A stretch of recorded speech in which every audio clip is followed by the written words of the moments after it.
It is Friday, October 24th, and welcome back to the Nick Watkins Show. I'm Nick Watkins. Let's start with what happened yesterday. A lot happened yesterday.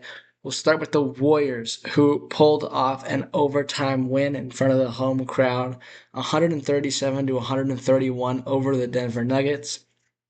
It was a great game. Went to overtime, like I said, and Steph Curry, he balled out late in the game. He was clutch. He had a ton of clutch threes, like Curry flurry at the end of the game to bring us back, and then take the lead and send it to overtime, and then win it in overtime. He had 42 points along with 6 boards and 7 assists. Jimmy Butler had 21. Draymond 13, 8, and 8. A couple of big shots from Al Horford. Jonathan Kuminga played a nice game as well. And on the other side, Aaron Gordon had a career night, career high in points with 50. He was 10 of 11 from threes. He was he was on such a hot stretch in the first half shooting the basketball. Jokic 21, 13, and 10, triple double. Jamal Murray 25 points and 10 assists for a double double. And you can live with Aaron Gordon putting up 50, which is crazy to say, because Jokic wasn't obviously he had a fantastic game, a triple double, but if he's not Jokic wasn't taking over the game, and you can live with that.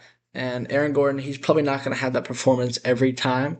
So I'm very happy with the way the Warriors played, and obviously happy we got the dub. And it wasn't as much of a team game as opening night was on Tuesday, but yesterday Steph Curry stepped up big time in the clutch. Um, he's just showing why he's one of the best players of all time, and it was a great win. Al Horford, like I said, he had a nice game. The Warriors closed the game with a very big lineup. It was Curry, Kuminga, Butler, Green, and Horford, trying to counter uh, what the Nuggets were doing. And in front of the home crowd, a great win for the Warriors, and 2-0 to start the year. And it was the first game of a back-to-back, so you play again tonight. That game is in Portland against the Trailblazers. Looking forward to that one as well. So good win for the Warriors. Another team that got a dub last night were the San Jose Sharks, who got their first win of the year in overtime in Madison Square Garden against the New York Rangers. The Sharks won 6-5. Macklin Celebrini had a hat trick, 5 points. Will Smith had 2 goals and 2 assists. He had 4 points, including the game-winning goal, and that's such a good thing. If we can get that kind of contributions from both of those players, Smith and Celebrini, it bodes well for the future. It's a good sign. Eklund had 3 assists as well. So our young guys, our young faces of the franchise, they will be in the future at least. Had a nice couple of games last night, and finally got the first win for the Sharks, which is a big thing. The Rangers are a good team. They were looking for their first win at home, and it went to overtime. And I think the big part about this game is that when we had the lead and then we gave it up, we didn't get down on it. We didn't let them score another goal. We just responded right back, and that allowed us to take it to overtime and ultimately win the game in overtime. And Macklin Celebrini, 2 of his 3 goals came in the final seconds of the period, which are big. Being aggressive is a good thing for the Sharks. Just trying to shoot as many times as possible. A lot of times the Sharks are heavily outshot by their opponents. And today, or yesterday rather, it didn't. That wasn't the case. The Rangers had 27 shots, and the Sharks had 24.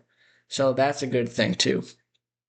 6-5, pretty high scoring hockey game. But we've seen that a couple times from the Sharks this year, and finally we were able to get the first win of the year. The Sharks also play again tonight against the Devils, who are 6-1. So it might be a little bit a tougher matchup, but you never know. This could be some momentum, and obviously we're not planning on doing too much winning this year, but It's a good sign that our young guys can have a great game in that way. The last game that I want to talk, or actually going back to basketball real quick, I forgot about this one.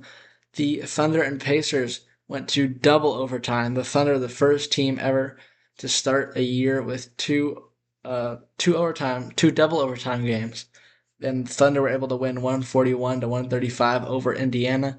Shai Gilgeous-Alexander had 55 points, and the Thunder are also 2-0 on the year, so just got to mention that one. Thursday Night Football was last night. I said it was going to be a low-scoring, close game. The Chargers would win. The Chargers won by 27, 37-10 over the Minnesota Vikings. Yeah, it was a blowout. And the Vikings have lost more games this year than they did in all of last year. So not time to hit the panic button quite yet in Minnesota, but um, yikes, right? It's a big win for the Chargers. And now we'll get to the point that I've been trying to get to all week. It's finally here, the Fall Classic. The World Series for the year 2025 begins tonight. The Dodgers at the Blue Jays. And it's kind of a matchup of two teams. One is the Dodgers, who have the highest payroll in baseball. They have stars up and down the lineup with a great rotation. They're kind of the new age of baseball, big spending, uh, power hitting guys. And the Blue Jays are, I don't want to say small ball necessarily, but play like fundamental, like the ultimate fundamentals team, because they hit the ball around the ballpark, and they can hit it out of the ballpark for sure. They have power, so they're not small ball, but they play great defense, um, and they're good base runners, and they're just good fundamental team. But they're both very good teams. They both won a lot of games, and it's pretty evenly matched. To be honest, the one seed in the AL versus the three seed in the NL, and let's just take a look at um, kind of the advantages and disadvantages for each team. I think the Dodgers have most of the advantages in terms of the offense. Their lineup from 1 to 9 is very strong. Obviously, Ohtani and Betts and Freeman, three MVPs. The top of the lineup is dangerous, and then Hernandez, Smith, Muncy. You know, it's a very stacked lineup, and it's going to be tough for the Toronto pitching to get all those guys out. And so I think advantage Dodgers offensively. In terms of pitching, the starting pitching, I think Dodgers have the advantage. Their starters have been very good in this postseason. Snell, Yamamoto, Glasnow, and Shohei Ohtani, of course. And they haven't really had to use a fifth starter. That's how good they've been. So the Blue Jays rotation is still good. Gosman and Bieber and Scherzer and Trey Savage has been a bright spot. The rookie, he'll get to start tonight. I still think Dodgers have a better rotation. And then as for the bullpen, the Blue Jays bullpen has been good, sure, but the Dodgers bullpen, which I thought was a huge weakness, and um, I thought it was going to be their downfall. So far, hasn't. So they've done a really nice job. Roki Sasaki's been a revelation as their closer for this postseason. So I say advantage Dodgers for the bullpen as well. But there is one area that the Blue Jays have the Dodgers beat in, that is fielding. Dodgers outfield especially isn't necessarily the strongest arms and not the best gloves, but the Blue Jays have a ton of great fielders, and I really think that could be the difference. It was the difference in game seven of the ALCS, or maybe it was six. I think it was game six. Game six, that was the difference in the game, was the Blue Jays defense versus the Mariners defense. So as long as the Blue Jays can play good fundamental defense and be able to hold the Dodgers, not give them extra bases, extra runs, stuff like that, they give themselves a good chance to win. Obviously, the Blue Jays have home field advantage because they won more games, and that can also play a part in this series.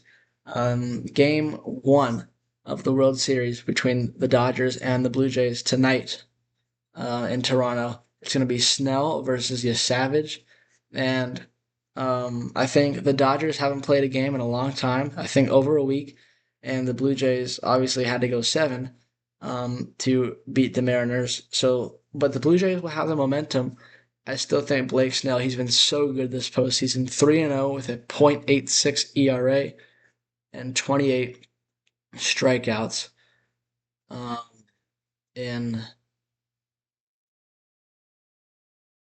21 innings. 21 innings? Let's double check that.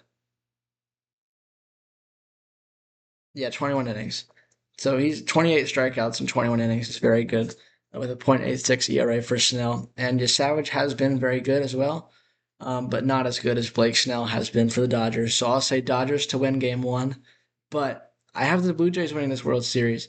And yes, I am definitely biased because I do not like the Dodgers, but I think Blue Jays win this series in 7, and they will win the World Series. So that's everything going on tonight. We got the World Series Game 1, Warriors at Blazers, and then Sharks at Devils. It's going to be a great day for sports, and we'll talk about it tomorrow, and I'll see you guys then.